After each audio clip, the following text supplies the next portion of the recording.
अमरावती विधान परिषद निवडणुकीच्या पार्श्वभूमीवर राजकीय घडामोडींना वेग आला आहे। भाजपचे उमेदवार प्रवीण पोटे यांनी आज अमरावती जिल्ह्याचे पालकमंत्री चंद्रशेखर बावनकुळे यांच्या उपस्थितीत उमेदवारी अर्ज दाखल केले। यावेळी पोटे यांनी भाजप नेतृत्वाचे आभार मानले। दरम्यान अमरावतीत काँग्रेसचे उमेदवार हर्षजित देशमुख आणि भाजपचे प्रवीण पोटे यांच्यात थेट लढत होणार असल्याने या निवडणुकीकडे जिल्ह्याचं लक्ष लागलं आहे। अमरावती स्थानिक स्वराज्य संस्था मतदारसंघाच्या निवडणुकीची रणधुमाळी आता अंतिम टप्प्यात आहे। जिल्हाधिकारी कार्यालयात नामांकन अर्ज सादर करण्यात आले। यातच भाजप उमेदवार प्रवीण पोटे यांनी मुख्यमंत्री देवेंद्र फडणवीस यांचे आभार मानले। यावेळी महायुतीचे सर्व पदाधिकारी उपस्थित होते। भाजपचा उमेदवार मोठ्या फरकाने विजयी होईल यात कुठलीही शंका नसल्याचं मत यावेळी भाजप आमदार पदाधिकारी यांनी UCN सोबत बोलताना व्यक्त केलं। विजय निश्चित आहे। भारतीय जनता पार्टीचं जी संख्याबळ जर पाहता आणि मित्रपक्षांची संख्या पाहता विजय आजच सुकर झालेला आहे। त्याच्यामुळं किती मतांनी होते हे सांगितल्यापेक्षा विजय हा पक्का आहे एवढं मात्र नाही। पूर्ण जिल्ह्यामध्ये उत्साह आहे। त्यामुळे प्रवीण भाऊ पोटे अतिशय चांगला विजय संपादन करतील, कारण की अमरावतीच्या राजकारणामध्ये एक संस्कृती चा लढा आहे। तर भाजपची जी संस्कृती आहे त्या संस्कृतीचं प्रतिनिधित्व प्रवीण भाऊ करतील आणि म्हणून कार्यकर्त्यांना आनंद आहे की प्रवीण भाऊच्यासाठी ते सगळे जोमाने भिडतील। निश्चितच विजय आहेच, तो काही प्रश्नच नाही, कारण समोरचा उमेदवार आहे डमी, कारण बाहेरून आयात केलेला उमेदवार दिलेला आहे। त्याच्यामुळे तसेही प्रवीण भाऊ निवडून येणारच होते आणि येणारच आहे। त्यांचं कामही चांगलं आहे, कनेक्टिव्हिटी चांगली आहे। त्यामुळे भारतीय जनता पार्टीचा जो उमेदवार आहे प्रवीण पोटे यांचा विजय निश्चित आहे। राज्यातील 11 जागांवर भाजप निवडणूक लढवत असून महायुतीचे सर्व 17 उमेदवार विजयी होतील असा विश्वास बावनकुळेंनी व्यक्त केला।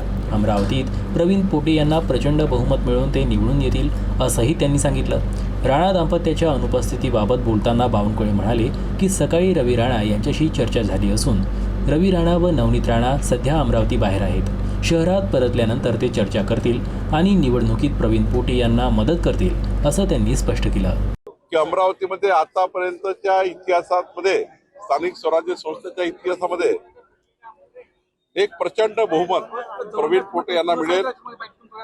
आमचे 13ही पक्षाचे उमेदवार 13ही पक्षाचे नेते या ठिकाणी आहेत। ते सर्व मिळून प्रवीण पोटेच्या उमेदवारीला मदत करतील आणि हा मोठा विजय आम्ही राज्याचे मुख्यमंत्री देवेंद्र फडणवीसजी, एकनाथ शिंदेजी, सुनेत्रा पवारजी यांच्या नेतृत्वामध्ये आम्ही करणार आहोत आणि एक अभूतपूर्व यश आम्हाला अमरावतीमध्ये मिळेल। आमचे प्रतिनिधी अरुण जोशी यांनी प्रवीण पोटे यांच्यासोबत संवाद साधला असता त्यांनी आपली प्रतिक्रिया दिली। विधान परिषदेच्या निवडणुकीच्या रणधुमाळीला सुरुवात झालेली आहे। नुसतेच अमरावती विधान परिषद मतदारसंघातून भारतीय जनता पार्टीचे उमेदवार प्रवीण भाऊ पोटे यांनी आता आपला उमेदवारी अर्ज दाखल केलेला आहे। आपल्यासोबत बोलण्यासाठी प्रवीण भाऊ आहेत। भाऊ, कशी पाहता ही निवडणूक, काय सांग? सर्वप्रथम महाराष्ट्राचे लोकप्रिय मुख्यमंत्री देवेंद्रजी फडणवीस साहेब आणि त्याचप्रमाणे प्रदेश अध्यक्ष रवींद्रजी चव्हाण साहेब आणि आमचे लोकप्रिय पालकमंत्री बावनकुळे साहेब यांचं मी मनापासून अभिनंदन करतो की त्यांनी मला तिसऱ्यांदा उमेदवारी दिली।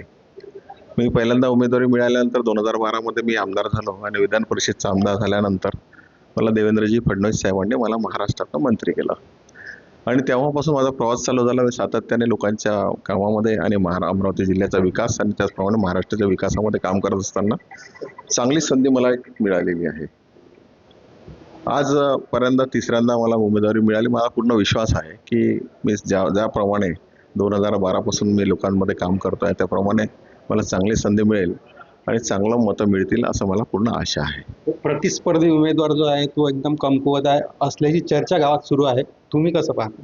नाही, पहा, कोणते प्रतिस्पर्धी हा कमकुवत कधी नसतोच। जो उमेदवार उभा राहतो तो सगळ्या निष्ठेने उभा राहत असतो, तो कुठल्याही पक्षाचा असो।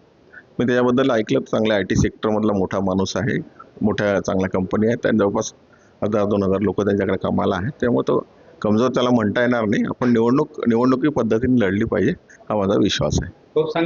संख्याचं आकडाबळ जर संख्याबळ घेतलं तर तुमचा पडदा अधिक भारी आहे। आज भारतीय जनता पार्टीचं जर पाहिलं तर जवळपास 155 मतं भारतीय जनता पार्टीची आहे। राष्ट्रवादीचे मोठ्या प्रमाणात आहे त्याचप्रमाणे शिवसेना आहे शिंदेसाहेबांची, त्याचप्रमाणे बच्चू कडूंचे मतं आहेत आणि माझ्यासोबत बहुसंख्य वेगवेगळ्या समाजाची वेगळे लोक माझ्यासोबत जोडलेले आहेत आणि मी ज्या पद्धतीने त्या लोकांशी जोडलेलं आहे ते मला एक फॅमिलियर म्हणून मी ते मला बघतात आणि मी सुद्धा त्यांना फॅमिलियर बघतो. ती माझ्या व्होटर म्हणून मी त्यांना कधी पाहिलेलं नाही. त्या पद्धतीने मला ते 100% निवडणुकीत मदत करणार आहे, मला पूर्ण विश्वास आहे. युवा स्वाभिमानबद्दल काय? युवा स्वाभिमानीबद्दल ते आता भारतीय जनता पार्टीचा घटक पक्ष म्हणून आहे, ते त्यांचं ठरवतील. पण भारतीय जनता पार्टी हे असल्यामुळे सोबत असल्यामुळे तर ते सुद्धा मला मदत करतील. नक्कीच जर आपण पाहिलं तर प्रवीण भाऊ पोटे यांचा पडला आजच्या तारखेत जरी भारी असला तरी मात्र समोरचा उमेदवार जो आहे हा याच्याशी आपली टक्कर राहणार आहे, हेच मत प्रवीण भाऊ पोटे यांनी आपल्यासोबत बोलताना व्यक्त केलेलं आहे. एकंदरीत जर पाहिलं तर अमरावतीत चर्चा मात्र बाहेरचा उमेदवार या ठिकाणी लादला असल्याचं मत अनेक नगरसेवकांनी सुद्धा या ठिकाणी आपल्यासोबत बोलताना व्यक्त केलं आहे. त्यामुळे भाजपाचा पडला सध्या तरी भारी असल्याचं चित्र अमरावती शहरात पाहावयास मिळत आहे. Arun Joshi, UCN news, Amravati.